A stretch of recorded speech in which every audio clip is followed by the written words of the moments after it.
Ici à Edmonton, il existe un courant de pensée qui relie l'exercice à la prévention du cancer. Chercheur financé par la Société canadienne du cancer, le Dr Kerry Kearney a été l'un des premiers experts du monde à promouvoir la forme physique pour prévenir la récidive d'un cancer. Jusqu'à maintenant, plusieurs études montrent qu'un degré élevé d'activité physique réduit les risques de récidive du cancer et de mortalité due à la maladie, et qu'il prolonge la survie chez des patients atteints d'un cancer du sein ou du côlon.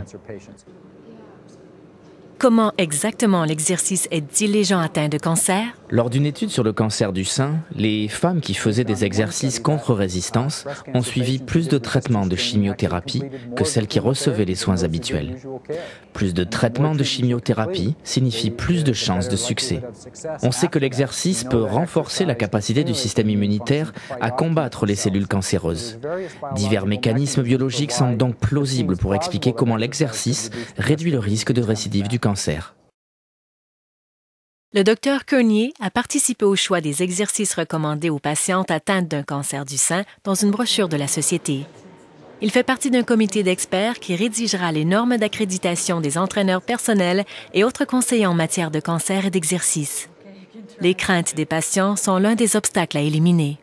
Beaucoup de patients atteints d'un cancer ont l'impression que leur corps les a laissés tomber. Ils se sentent fragiles et ont des malaises et ont peur de bouger ou de faire des exercices très intenses. C'est une peur qu'ils doivent absolument surmonter.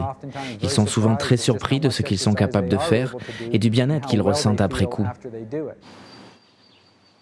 À Verdun, au Québec, Carole Pincox sait que l'exercice lui fait du bien. Elle adore faire du vélo sur le bord du fleuve Saint-Laurent avec son beau-fils, Éric. On lui a diagnostiqué un cancer du sein en 2002. Après une opération, une chimiothérapie et une radiothérapie, elle a pris du tamoxifène pendant 5 ans. Mais dès le premier jour, elle avait décidé que le cancer ne la ralentirait pas.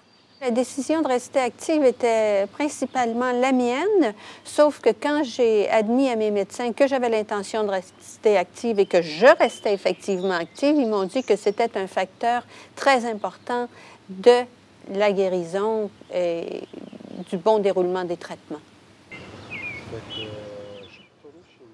Carole a une vie bien remplie. Elle est épouse, belle-mère et grand-mère et est passionnée par son travail de collecte de fonds. Ses activités physiques comme la marche, le golf et le vélo l'aident à tout concilier. Son message aux survivants d'un cancer est tout simple.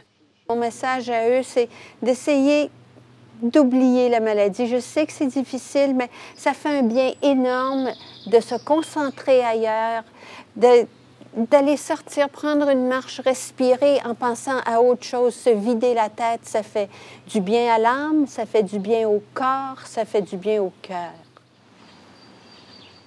La vie est faite pour être vécue. Grâce à la recherche financée par la Société canadienne du cancer, elle est vécue.